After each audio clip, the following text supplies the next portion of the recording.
Semangat pagi, salam sehat. Kita bertemu kembali dalam pembelajaran sejarah Indonesia untuk kelas 12 IPA dan IPS.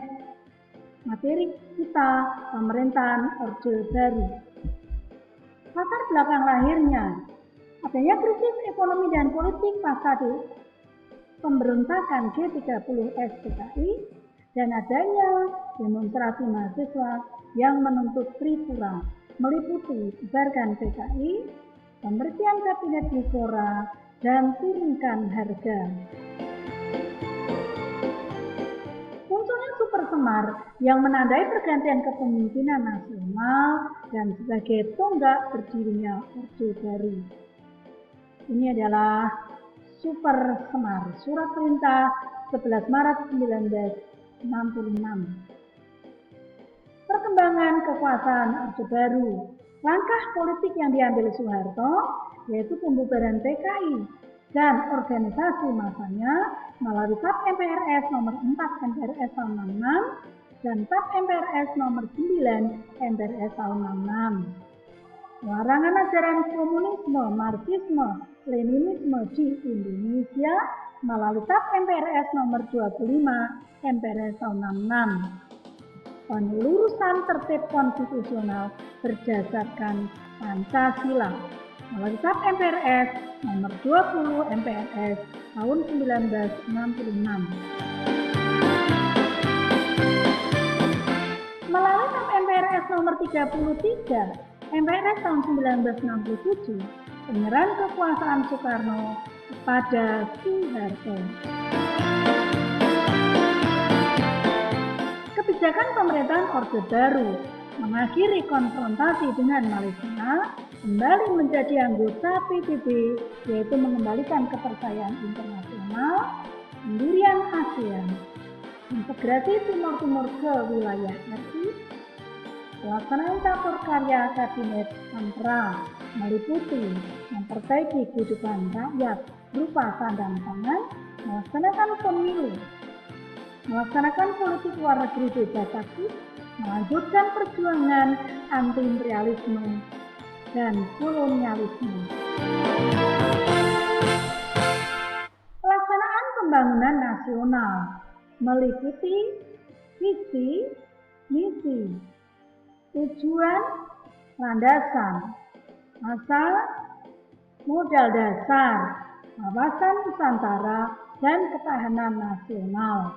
Dampak positifnya modernisasi, dampak negatifnya westernisasi.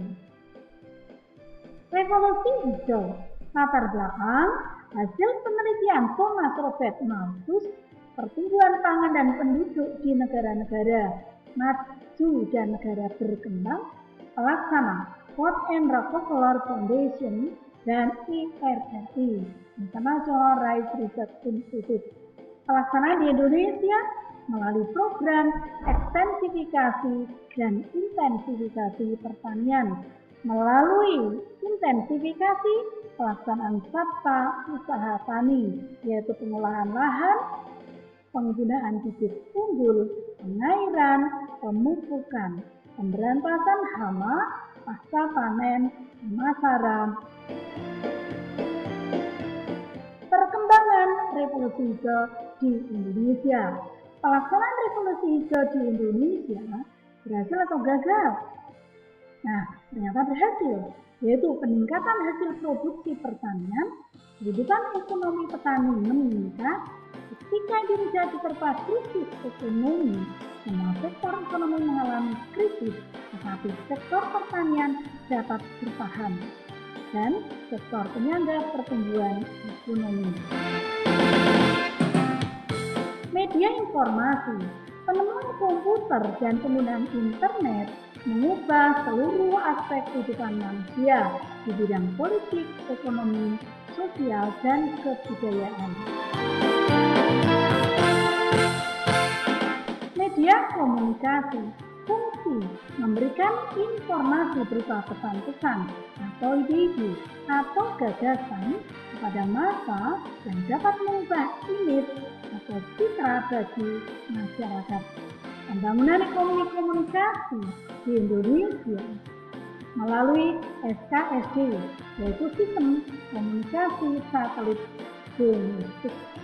Indonesia saat ini menggunakan Palapa C2.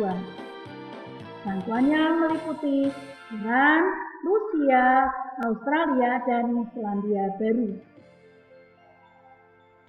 Perubahan sosial ekonomi masyarakat Indonesia pada masa Orde Baru yaitu perubahan dengan pertumbuhan ekonomi rata-rata 7% per tahun, perubahan ekonomi agraris ke industri, ekonomi sumber daya alam menuju ekonomi sumber daya manusia, ekonomi pedesaan menuju ekonomi perkotaan.